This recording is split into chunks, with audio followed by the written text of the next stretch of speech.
Pumunta naman po tayo dito sa interview ni Senator Bato de la Rosa, mga kababayan, kanina sa ANC. Ano po, dito kay Karen Davila. Kasi mga kababayan, naitanong dito yung about sa impeachment itong si Sara. Mga kababayan, at may mga nabanggit din itong si de la Rosa na dapat daw imbestigahan din, mga kababayan, yung opisina ng presidente, yung confidential funds ng presidente, mga kababayan, para patas daw. So ngayon, pakinggan po natin itong interview ni De La Rosa, mga kababayan, kanina dito sa ANC. I-play na po natin, ikinikredit po natin ito sa kanila. Ano po, hindi po yan atin at gagawan lamang po natin ng reaction video. So ito, i-play na po natin. Alright, joining us on Hot Copy this morning, we have with us Duterte ally Senator Ronald Bato de la Rosa. Senator de la Rosa, good morning to you, sir. Good morning to you, Karen, at good morning sa ating mga taga-subaybay. Good morning, bro. All right, Senator, what do you make of the impeachment complaint filed against the Vice President? Tingnan nyo yung sasabihin dito ni Bato de la Rosa, ha? Kasi parang ang dating kasi, marami nagsasabi sa atin na para daw nawawala na ng pag-asa dito itong si Bato de la Rosa at masyadong stress na sa issue ng impeachment complaint nitong si Sara. Kasi 'di ba dati pagka tatanong itong si Bato, nagbibigay pa siya ng mga maanghang na pahayag, mga kababayan, at ipinagtatanggol niya pa itong si Sara. Pero dito, mga kababayan, pakinggan niyo si Bato. Well, they can do it. Nobody's stopping them. If they want to do it, then go ahead. Go ahead, they can do it. Wala pong problema. Kita niya, mga kababayan, ha? Diba sinasabi ni Amy Marcos kanina sa interview niya na ang dating doon sa mga salitang binibitawan niya, si Martin Romualdez yung nasa sa likod. Pero dito kay Bato de la Rosa, mga kababayan, kahit sino naman pwedeng mag-file niyan. Hindi pwedeng pigilan yan, mga kababayan. Kasi nga, unang-una, ang mga nagpa-file dyan, iba't ibang sektor na kung saan nagsasama-sama para ipa-impeach etong si Sara. At yung iba pa, yung mga kababayan natin na naiwan nung mga biktima, mga kababayan, ng madugong war on drugs ng tatay nitong si Sara. At yung iba pa, mga kababayan, yung mga concern na mga kababayan nating Pilipino na talagang nagtatanong kung saan nadala at napunta yung pera ng mamamayan. So hindi pwedeng pigilan yan, hindi pwedeng pagbawalan yan ng ating gobyerno kasi karapatan niya ng mga kababayan natin na mag-file sila ng impeachment laban po dito kay Sara. Ano po, so ngayon ipagpatuloy pa natin. Okay. That's a constitutional process, no? Ayan, Let the process go. Okay, all right. So right now, there are 16 complainants, but they've invoked 24 articles of impeachment. Marami po ito under at least 4 grounds listed in the 1987 Constitution. And a lot of the issues, the Vice President has not fully explained, and it has a lot to do with the confidential funds, how she spent the confidential funds in the DepEd's office and the OVP. Ano ang reaction nyo doon, sir? To start with, no, alam naman natin na sinisingle out nila yung Office of the Vice President. For what? Alam natin what is the motive behind. Kung gusto nilang talagang seryoso sila, maimbestigahan yung confidential funds na yan, they should start with Office of the President. Office of the President, Vice President, lahat ng mga opisina, lahat ng ahensya.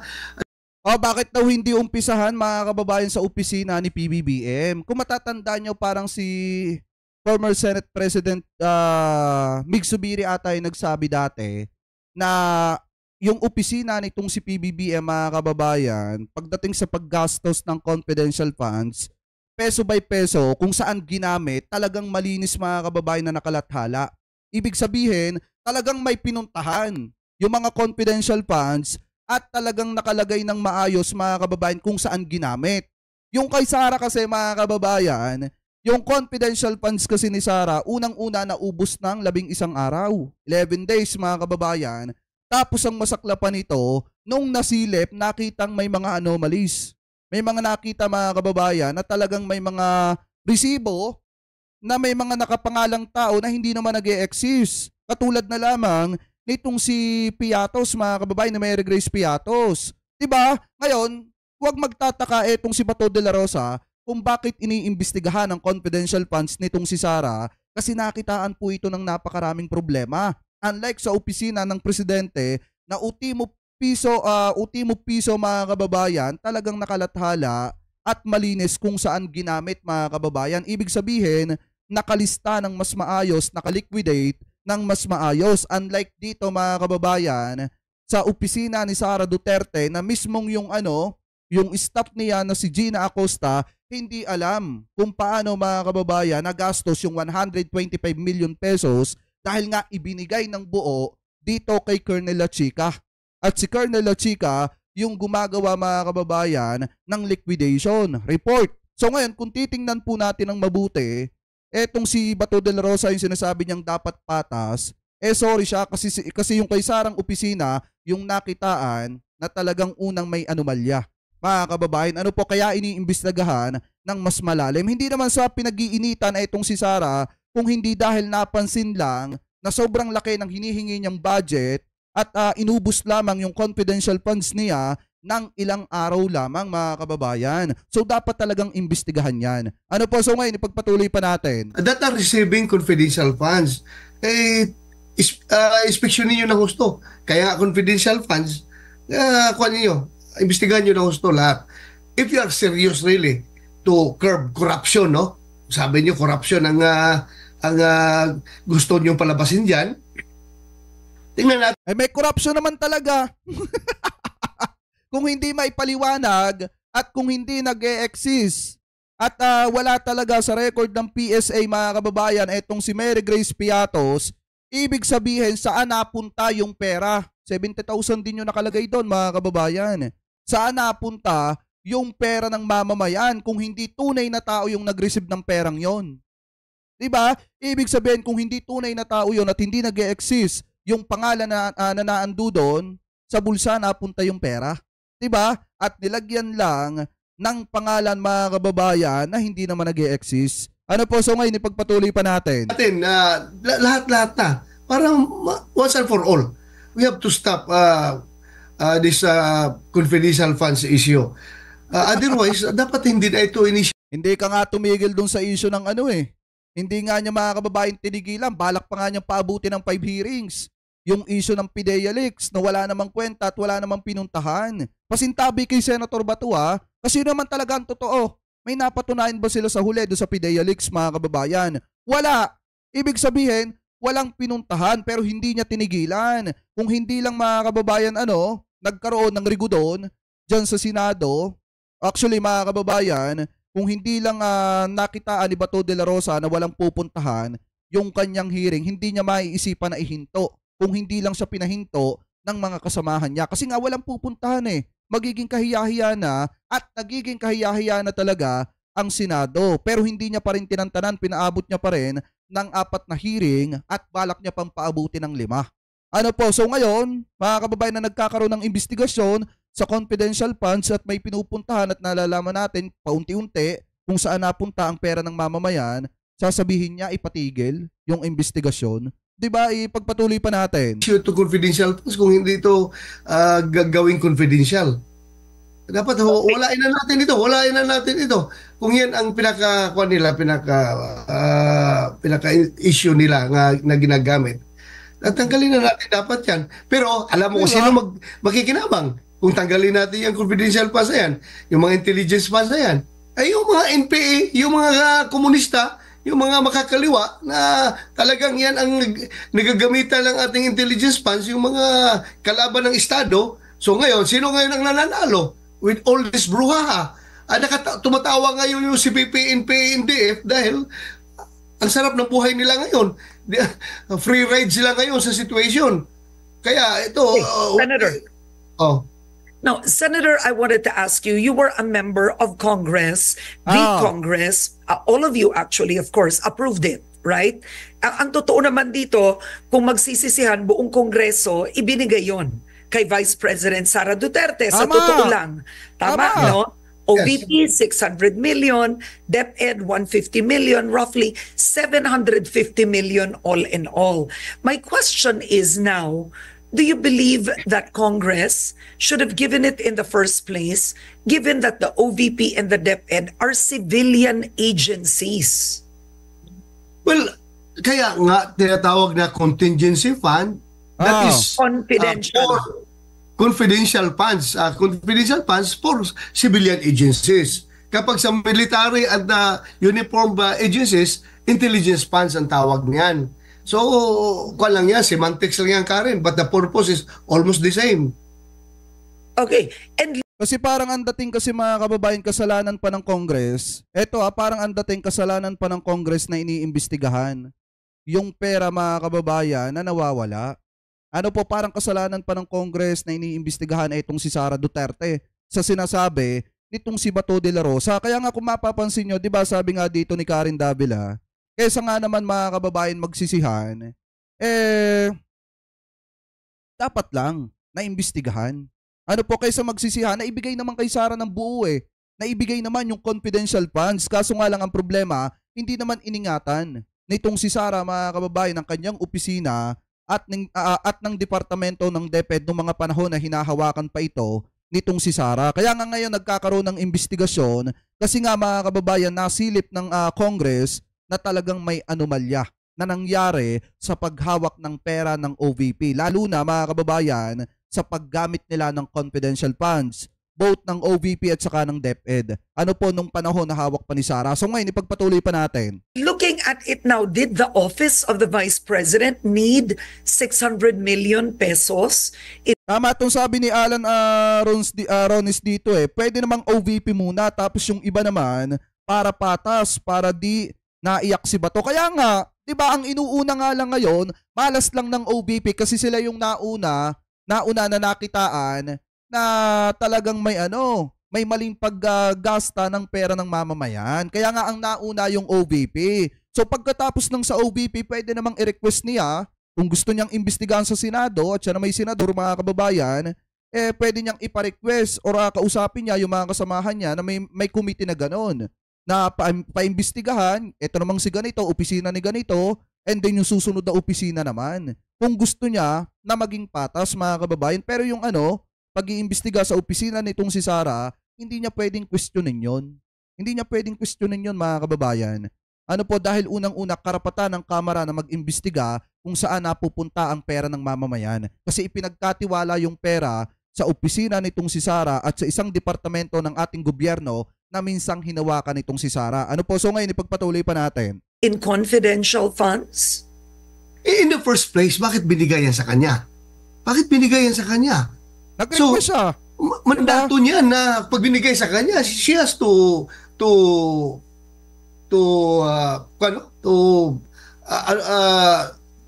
use those funds. Andiyan yan. Binigay sa kanya. Bakit daw ibinigay kay Sara Duterte mga kababayan yung confidential funds nung una? Alangan mga kababayan, wala pa namang nalalaman na may anomalya, wala pa namang nasisilip. Lately na lang nalaman noong nagamit na sa loob ng 11 days yung confidential funds nitong si Sara. Alangan naman mga kababayan, in the first place, makita mo na agad na may anomalya, wala pa nga yung pera.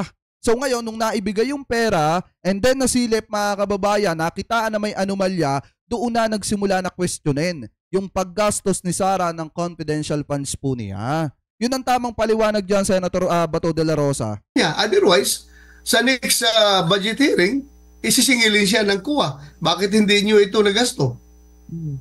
Okay, now the Commission on Audit has flagged the Office of the Vice President a few times, the latest, saying that she has questionable expenses for her confidential funds amounting to 375 million pesos. I know you, being an ally of the Dutertes and the Vice President, doesn't this alarm you na hindi niya sinasagot gayong pera po ito ng taong bayan?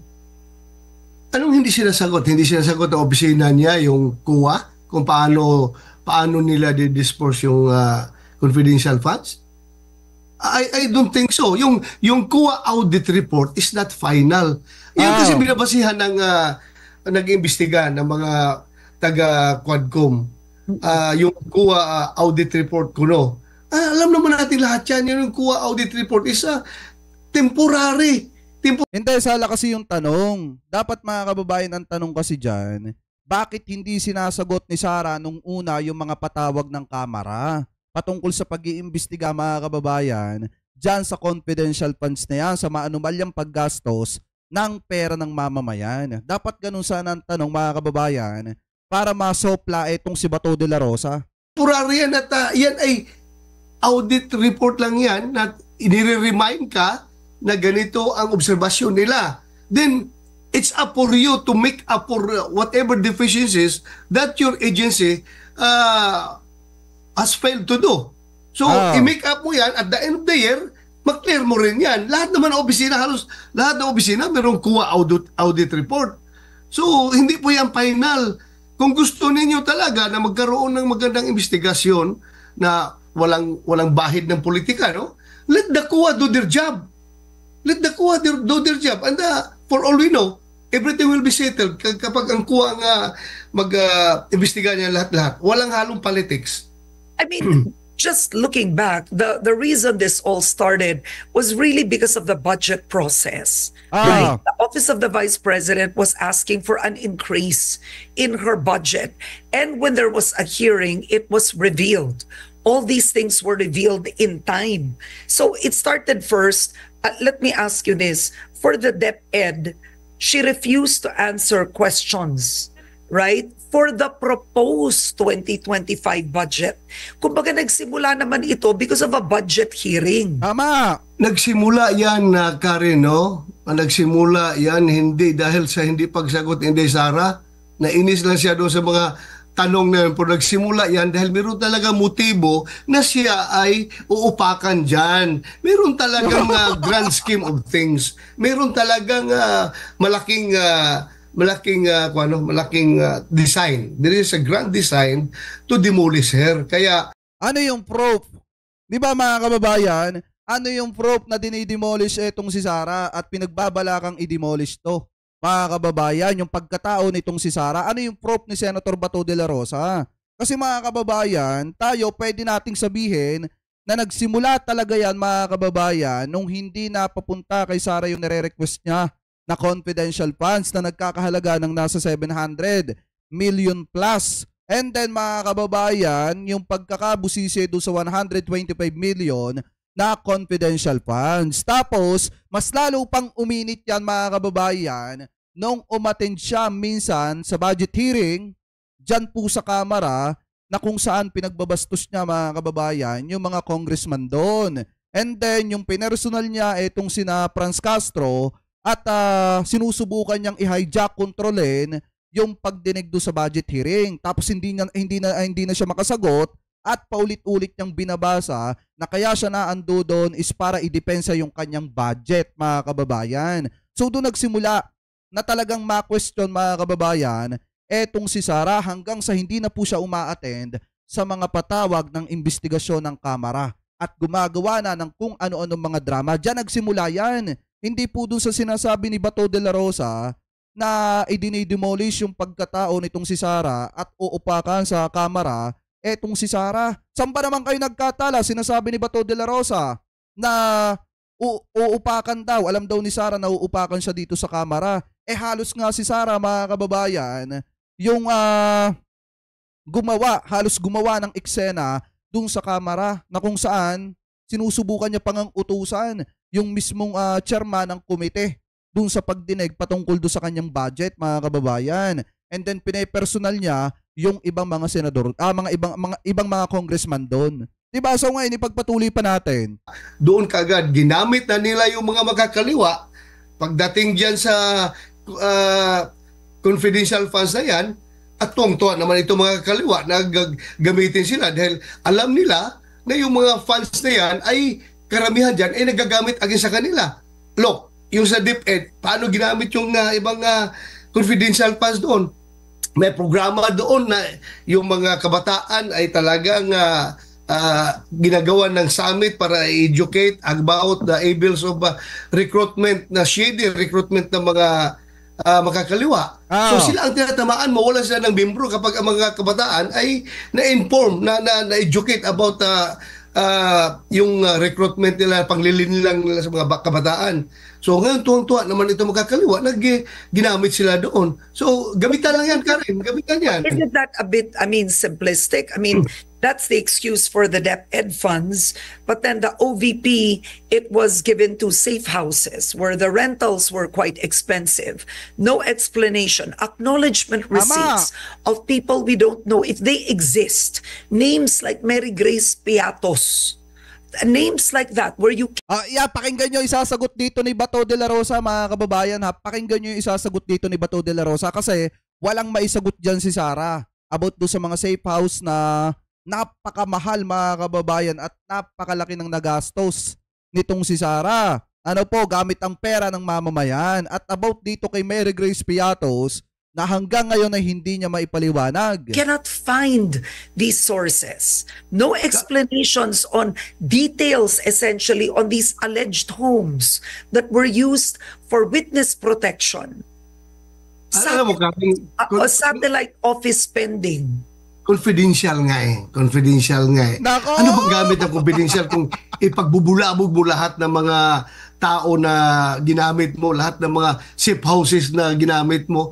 Ano pa bang gamit? Anong katuwiran mo yan, Senator Bato de la Rosa? Kanina ang ingay-ingay mo do sa ibang isyo. Tapos ngayon, nung tinanong ka patungkol kay Mary Grace Piatos, ngayon, nung tinanong ka patungkol do sa malaking budget na ginastos do sa mga safe house, mga kababayan, sabi niya, confidential funds daw. Ano yan?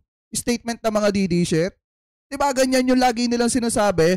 Kaya nga confidential funds eh. Kasi unang-una, hindi pwedeng ipaalam sa taong bayan. Unfair naman po yan sa mamamayan. Kahit pa sabihin ninyo na confidential funds yan, may karapatan pa rin ng taong bayan na malaman kung saan napunta yung pera ng mamamayan. Ngayon, kita nyo, pag nasusukol kay Mary Grace Piatos, mga kababayan, confidential funds nga yan. Yan ang sagot ni Bato. Ano po ngayon, ipagpatuloy pa natin. Gamit ng confidential funds na yan. Sabi ko nga, huwag na nyo ibigay yan kung ayaw ninyong, Alam nyo, kulang na nga lang isipin ko, mga kababayan, yung pinakamatinding bangungot nila dito si Mary Grace Piatos eh. Kasi pag si Mary Grace Piatos na pinag-uusapan, tameme na, mga kababayan, yung mga kaalyado nitong si Sara. O kahit yung mga staff sa opisina nitong si Sara, tahimik na pag pinag-uusapan si Mary Grace Piatos. Paano pa kaya kapag ka pinag-uusapan, mga kababayan, yung sina Clarita Nova? Pag pinag-uusapan pa, yung isa pa, yung si Tempura, mga kababayan, at etong si Kokoy Villamin, di lalo na. Baka binangungot na yung mga yan. Diba, ipagpatuloy pa natin. Talagang gusto yung bulabugin lahat. Huwag na nyo ibigay yung confidential funds na yan. Okay, so we talked about... Ano pang ibibigay? Wala na nga. Hinahanap na nga kay Sara yung yung mga confidential funds niya kasi nga naibigay na. Wala na, hindi na alam kung saan napunta. Sa bulsa ni Mary Grace Piatos, wala naman si Mary Grace Piatos. Diba? Ipagpatuloy pa natin. You said that this is... There's a motivation, a demolition job against Vice President Duterte. I want to ask you, with everything that's going on now, will the Vice President run for the presidency in 2028? Too early to tell, Karen. Too early to tell. At saka yung ginagawa nila, too early to demolish a person. Alam lang, nagbubumirang sa kanila lahat ngayon yan eh. In what way? Ang taong bayan ay galit na yung mga taong bayan. Silent majority. Paano galit? I wanted to ask you, Senator, paano galit ang taong bayan? You have the Vice President going live saying papapatay niya ang presidente, First Lady, ang Speaker kapag daw namatay siya, etc., etc. It's quite shocking for the Filipino people to hear a Vice President conduct herself in this manner. Alam mo, yung mga ganyan, no? yung taong bayan, hindi naman bubo ka rin. Alam nila kung ano nangyayari ngayon. Ano ang endgame nito. Tama mga kababayan, sang-ayon ako kay Bato de la Rosa. Hindi naman bobo ang mamamayan. Alam nila na ang Pilipinas ay ipinahiya ng ating Vice Presidente dahil sa kauna-unahang pagkakataon sa kasaysayan ng buong mundo. Bibihira silang makakita sa kauna-unahang pagkakataon na ng Vice Presidente na pinagbantaan ng buhay ng Presidente ng asawa ng presidente at saka ng House Speaker of the House. Kaya nga mga kababayan, eto yung isa sa pinaka talagang yung sinasabi ni Bato de la Rosa, hindi bobo ang sambayan ng Pilipino kasi lahat ng mga kababayang Pilipino natin or karamihan sa mga kababayang Pilipino natin ay naiinis sa ating Vice Presidente. Bakit? Kasi ang Pilipinas mga kababayan ay napahiya sa buong mundo dahil nabalitaan nila etong pagiging ni Sara. Pagiging di umano, hindi ko naman sinasabi na totoo, pagiging utak kriminal. Mga kababayan, ano po kasi utak kriminal lang yung makakapag-isip na ang presidente patutumba mo. Utak kriminal lang yan. Mga kababayan, so ngayon, hindi naman talaga bobo mga kababayan natin. Alam nila na dapat managot si Sara sa paglustay mga kababayan or sa issue na ibinabato sa kanya patungkol sa maanumalyang paglustay ng pera ng mamamayan. Ano po ng kanyang opisina. So ngayon, ipagpatuloy pa natin. Alam na taong bayan yan, hindi naman mga bubo ang tao ngayon, lalo na sa may social media na tayo ngayon. They are very much informed, kaya yung mga tao tahimik lang yan, pero kahit na magsurvey ka rin, makipagpustahan ako sa'yo, magsurvey ka, ano ng sentimento ng taong bayan ngayon. Eto mga kababayan ha, kahit dito na lang. Talunin natin si Bato de la Rosa. Eto press 1 nga mga kababayan. Eto press 1 ha sa mga sumusuporta pa rin kay Sara. Buhat nung nagsabi siya ng hindi maganda. Press 2 kung hindi nyo na sinusuportahan si Sara at nahihiya kayo dahil may ganun tayong Vice Presidente. Press 1 sa mga sumusuporta kay Sara. Press 2 sa mga nahihiya dahil nagkaroon tayo ng Vice Presidente na nagbabanta sa buhay ng presidente, ng First Lady at saka ng House Speaker. So yan ha mga kababayan.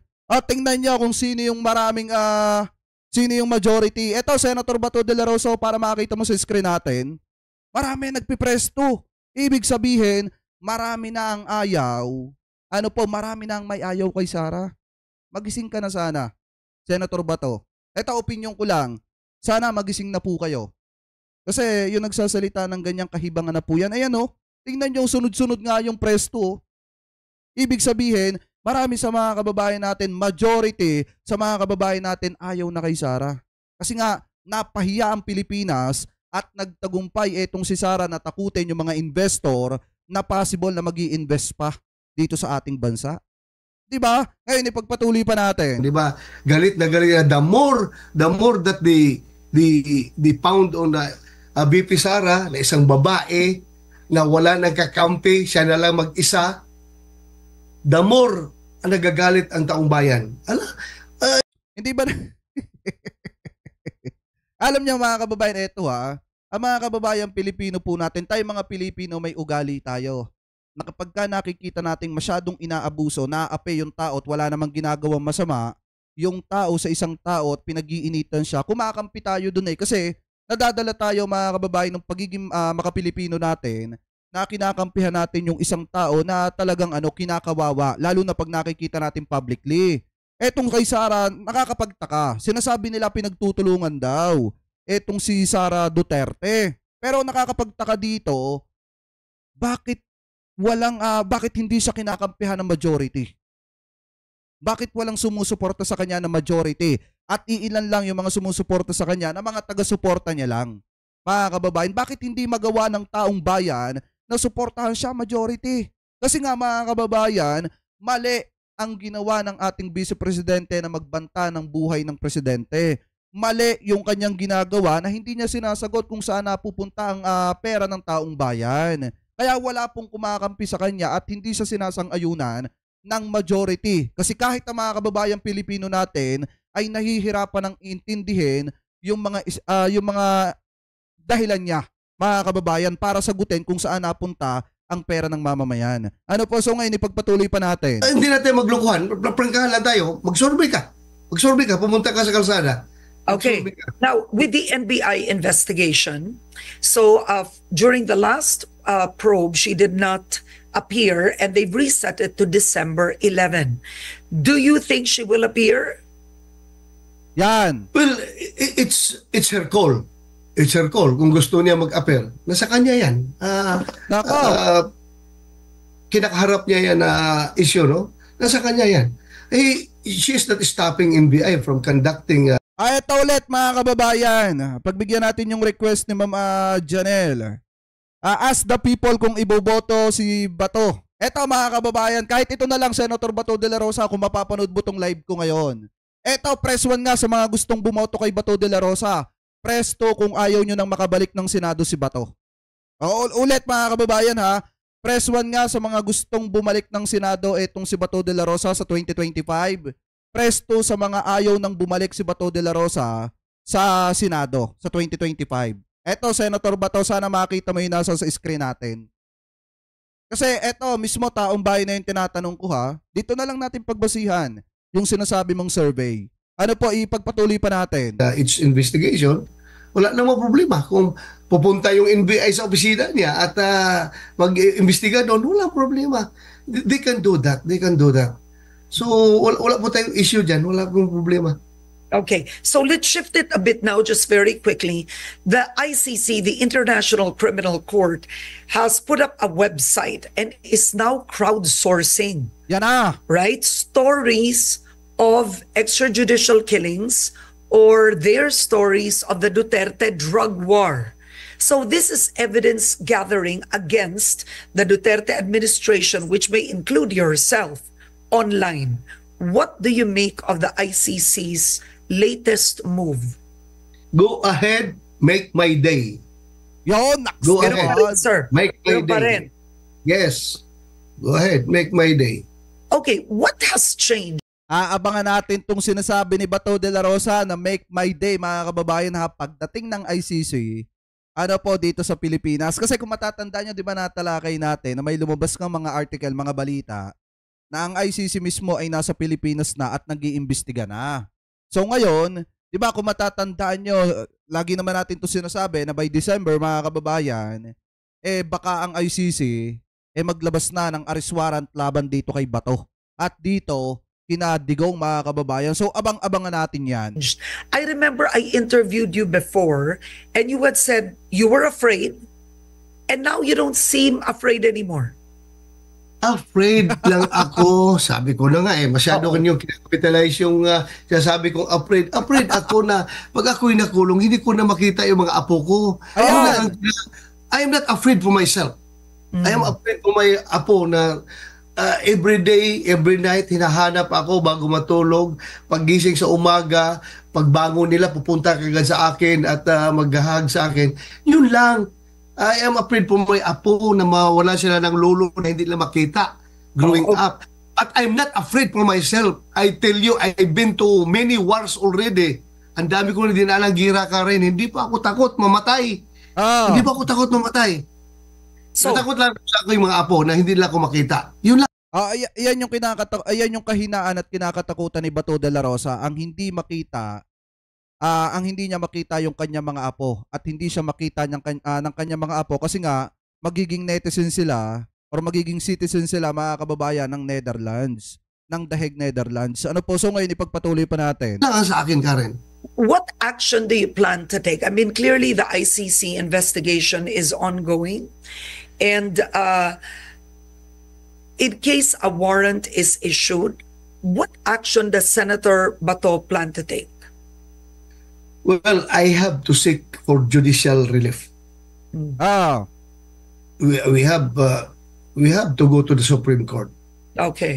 Tatanungin natin sa Supreme Court kung anong kanilang ruling dito. If the tandaan mo, Senator Bato de la Rosa ha, kapag ka naglabas ng arrest warrant ang ICC, padadaanin nila yon sa Interpol. At ngayon mga kababayan, kapag ka ang Interpol na ang umaksyon, wala tayong magagawa dyan. Mismong ang presidente na rin ang nagsabi niyan. Ano po, hindi natin pwedeng hindi gampanan yung obligasyon natin sa Interpol. So ngayon, kahit pa pumunta ka sa Supreme Court at humingi ka ng tulong doon, kung ang masusunod yung obligasyon natin sa Interpol, wala kang magagawa. Tandaan mo yan. 'Di ba? Ipagpatuloy pa natin. the rule that we have to go to be under the jurisdiction of ICC. Sabi dito, walang magagawa ang ICC ninyo. Hindi, wala silang magagawa or wala kayong magagawa kapag ka ang Interpol na ang gumalaw. Then no problem. At least decision yan galing sa ang ating Supreme Court. Pero pag sinabi ng Supreme Court na hindi po pwede, wala silang jurisdiction dito sa atin, then this government should respect that ruling of the Supreme Court. You have to observe that. Otherwise, wala na mangyari sa ating bansa kung kagustuhan na lang. Ang galing kasi mga kababayan eh. Kita nyo ha, ngayon ko napagtanto na talagang ginamit ni Duterte na matindi yung utak niya. Nung panahon na siya ay presidente, bakit mga kababayan yung kagulangan niya? Bakit mga kababayan? Kasi umalis tayo mga kababayan sa Roma Statute ng Pilipinas. Umalis tayo sa pakikipag-alyansa sa ICC nung panahon itong si Digong. Pakitama na lamang po ko kung ako po ay mali. Ngayon mga kababayan, siguro expected na ni Duterte yan na kung sakasakali nahabulin siya ng ICC kapag katapos ng kanyang termino kasi may mga gagawin siya na talagang hindi katanggap-tanggap lalo na sa karapatang pantao, eh hindi na siya mahahabol ng ICC. Kasi nga mga kababayan, wala na, inihiwalay niya ang Pilipinas sa ICC. Pero hindi niya alam na may obligasyon tayo dito sa Interpol. At igigit nila mga kababayan na walang jurisdiction ang ICC dito sa ating bansa. Pero nakalimutan nga ni Bato de la Rosa, kaya nga ng sabi ko kanina, may obligasyon tayo sa Interpol kung sakali na ang arrest warrant ng ICC ay padaanin nila sa Interpol mga kababayan. Ano po? So ngayon, ipagpatuloy pa natin. Nila kung ano gusto nila masusunod. We have to respect the decision of the Supreme Court. All right. Now, with the ICC investigation, with former President Yan, sabi nga ni Ma'am Janelle, pero nakakalimutan ni Digong na may Interpol pa. Aha. Kaya nga po diba kung matatandaan nyo mga kababayan, ang laki kaya ng pakinabang natin sa Interpol. Bakit? Kasi mga kababayan, nung mga panahon na nagtatago etong si Tevez, diba Interpol mga kababayan ang nakahuli sa pamamagitan ng obligasyon, ng pakikipag-ugnayan natin, pakikipag-alyansa natin dito sa Interpol, nahuli etong si Tevez sa Timor-Leste. So, ibig sabihin mga kababayan, tayo, hindi natin pwedeng pagbawalan ng Interpol or hindi natin pwedeng hindi gampanan yung obligasyon natin sa Interpol mga kababayan. Kaya nga yung sinasabi ni Bato de la Rosa na walang jurisdiction ng ICC, opinion niya yon. Pero, kita nyo, pagka ang pinag-uusapan ng Interpol, walang maisagot si Bato de la Rosa kasi alam niya na may obligasyon tayo doon. Ano po? So ngayon, ipagpatuloy pa natin. President Duterte actually appearing in the Senate and the lower house now with what you've described as a demolition job against Vice President Sara Duterte. Do you still consider yourself as part of the majority? Or sa totoo lang, opposition ka na ba ngayon? Yan na. Well, wala mang problema. Ka na ba ng Marcos administration? Ano pa ba? With all the paggigipit na ginagawa nila, ganoon pa rin ang hindi man ako sip-sip na tao ka rin na magsige pa rin na didilaan ko yung kanila, yung kamay nila kahit na sinasampal ka na. Hindi naman tayo ganoon ka rin. We still have, kahit na anak lang ako ng tricycle driver ka rin, meron pa rin dignity left in me. Hindi po ako ganun na kahit na sinisipa ka na, sisip-sipin mo po yung paa nila, didilaan mo pa. Hindi naman tayo ganun. So, yung pagsabi mo about majority, there's no problem that the Senate being a co-equal branch of government with the Malacanang, we have our own roles kung meron kaming sariling standard kung sino gusto mag-majority. Tandaan nyo hindi daw si Bato de la Rosa sip-sip mga kababayan. Pero ano yung ginawa niya nung panahon ni Digong? Diba, masyadong gamit na gamit yung relasyon niya kay Digong na naging dahilan naman para maging senador siya. Pero inyo etong si Bato de la Rosa mga kababayan, marami siyang nilampasan ng ranggo nung siya ay, nung naging kaibigan niya etong si Duterte, ginawa siyang PNP chief. Mga kababayan, tapos, syempre, dahil nga sa kaibigan siya ni Duterte, ginamit niya yung pagiging magkaibigan nila ni Digong para maging senador. Yun ba ang hindi sip-sip, mga kababayan? Diba, ipagpatuloy pa natin. Sino gusto mag-minority? It doesn't mean na porque majority ka, kuwang ka na, mag-sip-sip ka na sa Malacanang. No, majority yan sa Senado for their own consumption, for their own use. Not for the use of Malacanang.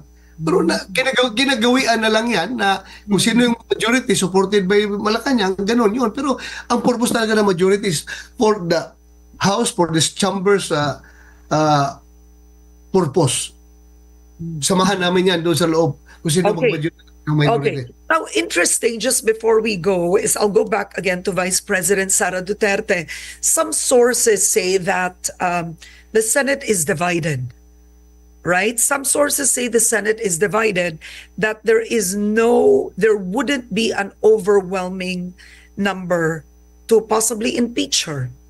Yan. Ilan po ba sa pananaw nyo, you don't have to name them, ang kakampi pa hanggang ngayon ni Vice President Sara Duterte sa Senado, or who are empathetic towards her or sympathetic towards Tingnan natin kung magko-contradict mga kababayan yung binibitawan ni Amy Marcos na salita at itong binibitawan ni Bato de la Rosa. Kasi ang tinatanong dito kung ilan pa ang kakampi ni Sara Duterte sa Senado at kung ilan pa ang hindi nakakampi. Ano po, so ngayon ipagpatuloy pa natin. sir. I don't have to name names, no? But the Senate, hindi ko na pwede pangunahan yung aking mga kasamahan dyan. But my personal observation, based on my personal observation lang, karamihan dyan tahimik lang eh. Ayaw lang nilang mabadshot sa Malacanang. Ayaw lang nilang mawalan ng connection sa Malacanang. Kaya tahimik lang yan. Pero deep inside, I can read their hearts. I can read their hearts, Karen. Tahimik lang yan. Pero I don't have to name names. Really? But instead of reading their hearts, have you talked to them? Have you talked to any of them? I don't need to talk to them because nakikita ko na sa kanilang mga konsensya kung sino sila. Okay. I know where their heart and mind lies. But they Alright. just keep silent. They just keep silent. Ayaw nila mabadshot sa Malacanang. So pagka ganyan mga kababayan, dapat na ba talagang i-abolish ang Senado? Hindi, ako nagtatanong lang naman mga kababayan.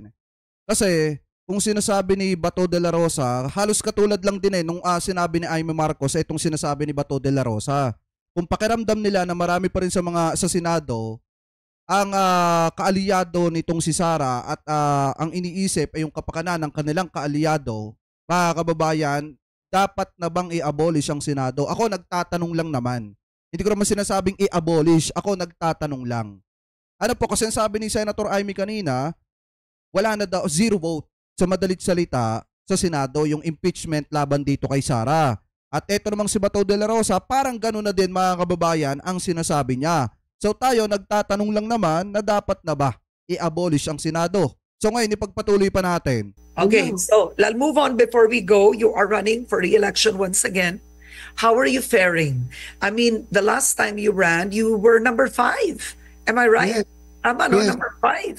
So you were in the top 6, which is a coveted upper half spot, right? Every time there are midterm elections or the Senate elections push through. Where do you think you are? How are you feeling about these elections? Hindi ako alam mo, just yung real talk lang, real talk. Oh, real talk. Real talk. Kung ikaw ay politiko, normal human tendency yan eh. Self-preservation. Kapag ikaw ay politiko ka rin, kapag ikaw ay nasa ilalim ng sorbe, nasa baba ng sorbe, hindi ako naniniwala sa sorbe na yan. Hindi ako naniniwala sa sorbe.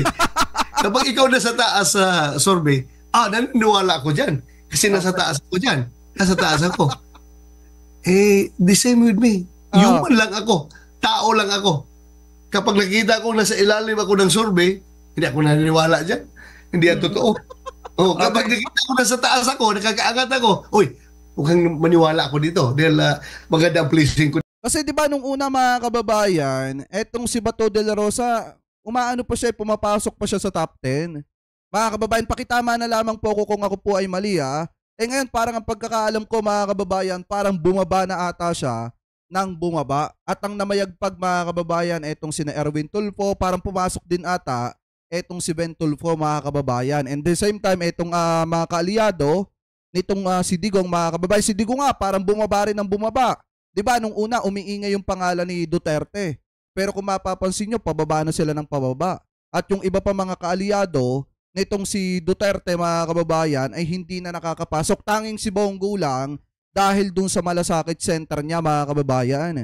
'Di ba? Kaya namamayagpag pa rin sa mga survey. Pero kung wala yung malasakit center na yun, mga kababayan, ewan ko lang kung saan pupulutin. Ano po, ngayon ipagpatuloy pa natin. Ko dito. Oh. Ah, So ano, naniniwala ka ngayon o hindi? Nasaan ba kayo ngayon, sir? I haven't seen the latest survey. kapag nasa ilalim ako, parang hindi ako Naniniwala. Okay. Kapag nasa taas ako, medyo naniniwala ako. But That's at the human instinct, Karen, human instinct. Kahit sinong politiko, tanungin mo dyan, magtanong ka. But at the very least, since you are allied with former President Duterte, do you still believe that you have a bailiwick of Visayas and Mindanao? Dito natin makikita sa magiging sagot ni Bato de la Rosa kung malakas pa ba ang mga Duterte. Kasi mga kababayan, sasabihin niya dito na dito sa tanong na ito, mga kababayan, na may tsansa na makalusot pa siya. Or di kaya naman may tsansa na suportahan pa siya nung mga teritoryo nitong si Duterte, nitong si Digong. So ngayon pakinggan natin. Scientifically speaking, scientifically. Kaya, Anatoli, Visayas and Mindanao, mayroon na namang naniniwala sa atin dito sa Metro Manila. NCR. The rest, Balas Luzon, marami rin naniniwala. Meron pa rin naniniwala. I can feel it. Tahimik lang yan sila. Pero makikita mo yan pagdating sa eleksyon, ilalabas nila sa baluta yan, yung kanilang sentimento. Lalabas yan. Kaya, ihintayin na lang natin. I don't have to boast or to... Okay lang, lagay nyo ako number 11, number 12. Wala akong problema. Sana, kahit na number 12 man lang, basta makalusot lang. Yun lang naman ang aking pakiusap. Ilagay lang nyo ako number 12, basta isama nyo. To those watching right now, just very quickly before we go, they may be asking, why should you be in the Senate again? Diba? Tinatanong niyo, what did you do during your first term? Yan. Maganda to. Well, as I've said, hindi ako magbubuhat ng bangko. Lahat naman ng mga proceedings namin, lahat naman ng mga ginagawa namin, nakukover yan ng media, ng social media, nandyan yan, lahat ng ginawa natin. Makikita naman nila kung ako ba isang senador na walang kwenta, walang gamit, then it's up for you. Basta ako. Mga kababayan, sagutin nyo nga yung tanong ni Senator Bato de la Rosa. Eto, press 1 nga kung sa tingin ninyo, mga kababayan, walang kwenta etong si Bato de la Rosa. Press 2 kung sa tingin nyo dapat pa siyang ibalik sa Senado. Eto, kasi kayo lang naman daw ang makakaalam niyan, mga kababayan. Kaya itinatanong ko lang din naman sa inyo. Ano po, kasi baka pag sinabi kong yung opinion ko, baka sabihin nila, sobrang bias ko naman. Magaling yung makita ni Senator Bato sa screen natin, yung sagot ng mamamayan mismo. Kasi sinasabi niya, mga kababayan, lahat daw naman ng mga proceedings, naando dun siya at nakocover din naman daw ng media. So taong bayan na lang daw yung makakapagsabi kung siya ba ay may kwentang senador at dapat pang ibalik sa Senado. Mga kababayan, so ngayon, eto kung nakakapanood man yung mga staff or o mismong opisina ni Senator Bato de la Rosa, eto, magaling na makita niya yung sinasabi ng mamamayan. Ipagpatuloy pa natin. I don't have to brag my accomplishments na aking mga nagawa. Basta isa lang mabrag ko dyan, Karen, 0 absent pa rin ako. Wala akong absent. Wala akong absent. Na-absent lang, tama pala, sorry. May absent pala ako nung nagka-COVID ako. No.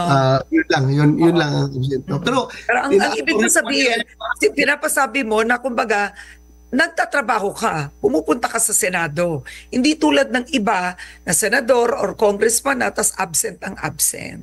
Nako, tatamaan si Pulong dito. Hindi ko, wala akong sinasabing ganun. Ayaw kong magpula sa aking mga kasamahan. Basta ako, for myself, I'm just speaking for myself. Andyan ako. Kasi kung sinagot ni Bato de la Rosa na ganun, mga kababayan, like yung tinutukoy dito ni Miss Karen Davila, tatamaan dyan si Pulong. Kasi di ba si Pulong yung isa sa naging mainit at maingay na usapin yung pagiging pala absent niya, mga kababayan, sa kamera at hindi siya nagpapakita doon. Kung sinagot niya yan, mga kababayan, na gano'n na nga, tatamaan si Pulong dyan. Buti na lang naging matalino dito si Senator Bato de la Rosa. Pero anyway, mga kababayan, ito sana makita ni Senator Bato yung sinasabi mismo ng mamamayan. Kita nyo, yung pag press 1, sinasabi ng taong bayan na walang kwenta itong si Bato de la Rosa bilang senador. Pag presto naman, dapat siyang ibalik sa Senado kasi may kwenta pa siya. Ano po at meron siya magagandang nagawa. Ngayon ipagpatuloy pa natin. Kung kinakailangan I'm just ready to rumble anytime. You want me to rumble? Then I am here to do the rumblings. You want me to cooperate? I am here to cooperate. Lahat-lahat ginagawa po natin. On that note, I want to thank you for joining me today, Senator Ronald Bato. So, cut na natin dito mga kababayan ha. So, kung makikita nyo naman, may mga sinasabi si Bato de la Rosa dito na dapat daw, para maging patas mga kababayan sa lahat, dapat imbestigahan din daw ang opisina. Magsimula daw dapat sa opisina ng Office of the President bago daw tong OVP mga kababayan at yung mga nasa yung mga nasa baba. Ano po, pero kung titingnan po natin, gaya nga ng sabi ko kanina, nagkataon lang na etong kay Sara ang unang nakita na talagang may kahinahinala na paggamit ng pera ng taong bayan. Kaya ito yung una na naiimbestigahan. Pero kung nakita naman siguro ng kamera na may kahinahinalang paggamit ng pera sa opisina ng Office of the President, di ba iimbestigahan din yan? Kaso nga lang ang problema, unang nakita na may anomalya doon sa opisina, may problema sa paggamit ng pera doon sa opisina nitong opisina ni Sara. Kaya yan po ang iniimbestigahan ngayon. Pero kung titingnan po natin, siguro pag natapos din dyan sa opisina ni Sara, baka maimbestigahan din yung sa iba naman. Para nga naman maging patas sa tingin ng mga taga-suporta nitong si Sara.